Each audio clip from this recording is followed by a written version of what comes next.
Alright, she runs, man.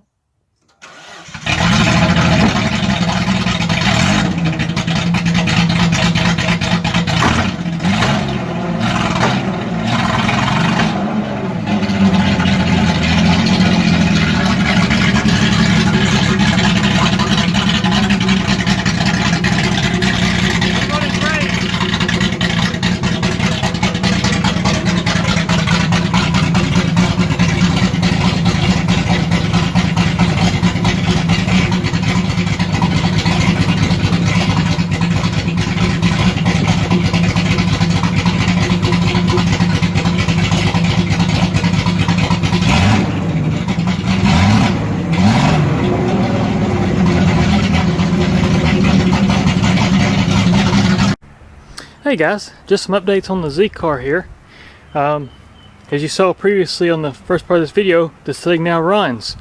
We got everything running here on it, and so now I'm just doing some maintenance. I'm changing the oil since I know it runs. I got the radiator hooked back up, vacuumed out the block, the head, so I got rid of as much trash as I could.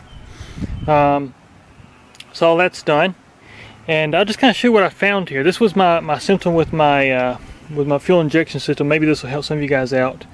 Yeah, there's a spark plug sticking out here. That's just to block this hole. This is for a 77. This is 76. So this hose here actually runs behind the throttle body, where on the 77 this runs in front of it. So I had to block this hole just temporarily. New spark plug cables, new spark plugs, all that good stuff. But yeah, let me show you what I found here. So what I did, maybe this will help some of you guys out. What I did is I actually built a injector pulse tester using 2 LEDs and a resistor. And I mean, it's not pretty. I don't know if you can see that without the sun. I can't see my camera screen. There we go.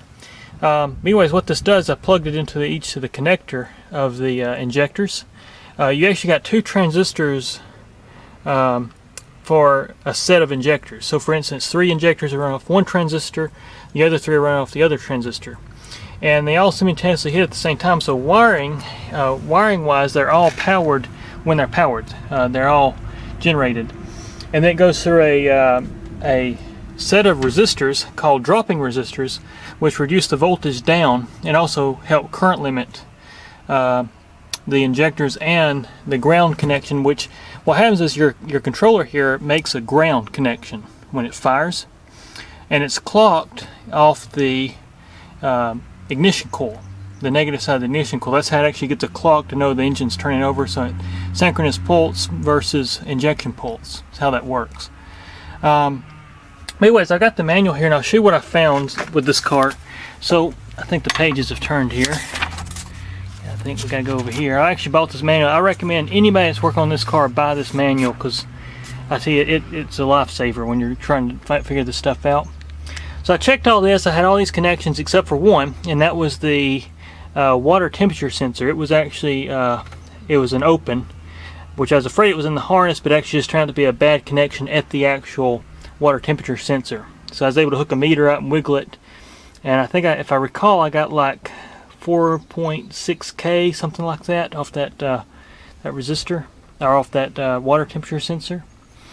My problem was right here, the power line circuit.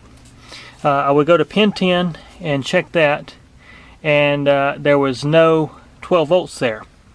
So then that took me over to the injector relay, which is this guy right here. This is your injector and fuel pump relay, which is mounted up underneath the dash here. And then what I did, I found out that I didn't have voltage coming in to the relay. So the relay would never hit, and there's also no voltage getting into the relay. And so I traced it down. I found the problem being over here, which I'll take you around here and just show you what I found. It turned out to be something pretty simple, just a mess of wire. As you can see here, this is a horrible looking cable. I got to replace this cable, but it was actually this wire right here. You can see it almost corroded in half, but it was in this harness right here. I could wiggle this harness and I would get the 12 volts over there. So what I do now, I just clamp this with the battery, with my battery jumper for right now, and that's how it runs. But that was my diagnostics, and that's what I found wrong with the injection system. So my guess is, I don't know, what all. I don't have it running great yet. There's still a lot of things to check. I know I got some vacuum lines off. I got some, you know, some things that are not exactly right yet as far as the way it's mixing fuel. You know, it's running a little rich.